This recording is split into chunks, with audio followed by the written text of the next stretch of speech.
ઢોકળા કઈ રીતના બનાવવા તે હું તમને બતાવું છું. તે પણ તે ફરાળી ઢોકળા કહેવામાં આવે છે. તો તે ચોક્કસ બનાવજો અને રેસીપીમાં કેવી લાગી છે તે અમને કોમેન્ટમાં જરૂરથી બતાવજો. નવા હોય તો ચેનલ સબસ્ક્રાઈબ કરી દેજો, લાઈક કરી દેજો અને શેર કરવાનું ભૂલતા નહીં. આજે આપણે છે તે મોરૈયા આવે છે, જે આ રીતનો આપણે મોરૈયો છે ને આપણે છે તે કાંગ પણ કહીએ છીએ. તે મોરૈયાના આપણે ઢોકળા બનાવવાના છે. તો તે કઈ રીતના બનાવો તે હું બતાવું છું. તેના માટે થઈને પહેલાં તો આપણે છે તે આ મોરૈયો લીધો છે 1 કપ જેટલો, તો તેને પહેલાં નાખી દઈશું. અને તેની અંદર જ આપણે છે તે નાખવાનું છે તે આપણે છે તે છાશ નાખવાની છે.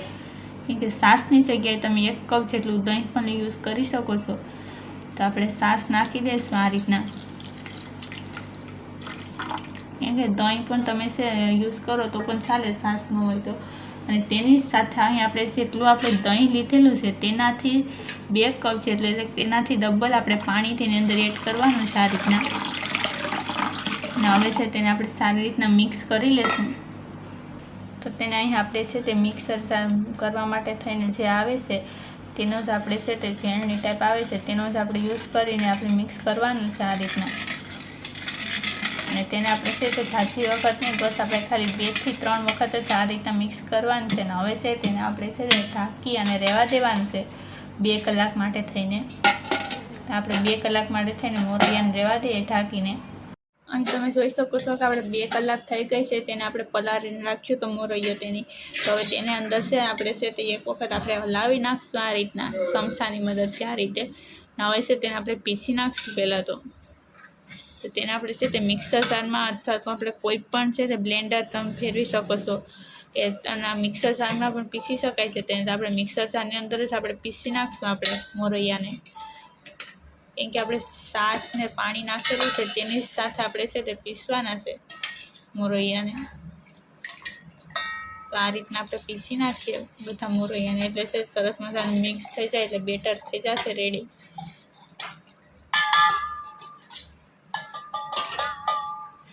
આ રીતના આપણે પીસી નાખશું. અહીં તમે જોઈ શકો છો કે આપણું બેટર છે તે આપણે છે સરસ મજાનું બનાવી નાખ્યું છે. તો હવે છે તેને આપણે એક થાળમાં આપણે કાઢી લઈશું એક પ્લેટની અંદર. અહીં તમે જોઈ શકો છો કે આપણે છે તે આ રીતના છે તે આપણે મોરૈયાને છે તે પીસી નાખ્યું છે આ રીતે. તો હવે તેની અંદર આપણે નાખી દઈશું. પહેલાં તો આપણે મીઠું નાખવાનું છે. હવે તેની અંદર આપણે 1 ચમચી જેટલું આપણે મીઠું એડ કરી દઈશું. હવે છે તેને આપણે સરસ મજાનું મિક્સ કરી લઈએ પહેલાં તો આ રીતે. આ રીતના મિક્સ કરીને હવે આપણે આગળની પ્રોસેસ કરવાની છે. મીઠું નાખ્યા બાદ આપણે લસણ અને મરચાં અને આદુની છે તે પેસ્ટ તૈયાર કરી છે તે નાખી દેવાની છે તેની અંદર. ને હવે છે તેની અંદર આપણે ઈનો નાખવાનો છે. તો ઈનો નાખીને આપણે સારી રીતના છે તે મિક્સ કરીને અહીં આપણે આ ઈનો લીધો છે તો તે આપણે નાખી દઈશું આ રીતના. કેમ કે આપણે આખો પણ નાખી શકીએ છીએ અને અડધી પેકેટ પણ નાખી શકીએ છીએ ઈનાનું. હવે તેને આપણે છે તે એક જ સાઈડમાં આપણે હલાવતા રહેવાનું છે, એક સાઈડ જ આ રીતના. કેમ કે તેને આપણે આ રીતના નથી ફેરવાનું, પરંતુ આપણે આમ જ હલાવશે એટલે છે તે એકદમ સરસ મજાના આપણા ઢોકળા બની જાય. તો આ રીતના આપણે થોડી વાર માટે હલાવશું. અહીં તમે જોઈ શકો છો કે આપણે છે તે સરસ મજાનું મિક્સ કરી નાખ્યું છે. અહીં આપણે એક સ્ટેન્ડ લીધું છે કે જેની અંદર આપણે તેલ લગાવી દીધું છે. તો તેની અંદર આપણે નાખી દઈશું આ રીતના બધું આપણે જે બેટર તૈયાર કરીને રાખ્યું છે તે. એટલે એક સાથે જ છે તે આપણે એક જ ડીશમાં આપણે છે તે પરફેક્ટ એવા બની જાય ઢોકળા. તો તેને આપણે છે તે આ રીતના આપણે રહેવા દઈશું. કેમ કે આપણે ઢોકળિયાની અંદર છે તે આપણે મૂકી દેવાનું છે તેને આ રીતના. હવે તો આપણે પાણી ગરમ થવા મૂકી દઈએ ઢોકળિયામાં. અહીં તમે જોઈ શકો છો કે આપણે છે તે કુકરની અંદર પાણી ગરમ થવા મૂકી દીધું છે. તો પાણી ગરમ થઈ જાય ત્યાં સુધી આપણે છે તેની ઉપર આ રીતના આપણે સ્ટેન્ડ રાખી દઈશું. જે છે તે આ ડીશ છે તેની ઉપર આપણે મૂકવાનું છે તે. તો આ રીતના આપણે નાખી દઈએ જે અહીં આપણે જેની અંદર આપણે બેટર તૈયાર કરીને નાખ્યું છે તે. હવે છે તેની ઉપર આપણે ઢક્કન પેક કરીને આપણે છે તે 10 મિનિટ માટે થઈને તેને સળવા દઈશું આપણે.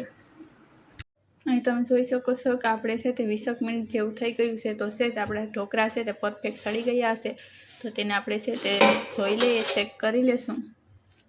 અહીં તમે જોઈ શકો છો કે આપણા ઢોકળા છે તે સળી ગયા છે આ રીતના. તો તેને આપણે નીચે ઉતારી લેવાના છે. તો તેને આપણે નીચે ઉતાર્યા બાદ તેને છે તે આપણે થોડીક વાર માટે થઈને ઠંડુ થવા દઈએ પહેલાં તો 5 મિનિટ માટે. હવે છે તે 5 મિનિટ થઈ ગઈ છે, તો સરસ મજાનું છે તો આપણે સેટ થઈ ગયા છે ઢોકળા. તો તેને આપણે સરીની મદદથી છે તેને આપણે કટ કરી નાખીએ આ રીતે. કેમ કે સરીમાં છે ત્યાં આપણે તેલ લગાવીને કટ કરવા. તો આ રીતના આપણે છે તેને આપણે આકા પાડી લઈએ, તેને કાપી નાખીએ વચ્ચેથી પણ ઊભા ને આડા. તમે જે સાઈઝના ઢોકળા બનાવવા માંગતા હશો તે સાઈઝથી તમે છે તેને કટ કરી શકો છો આ રીતે.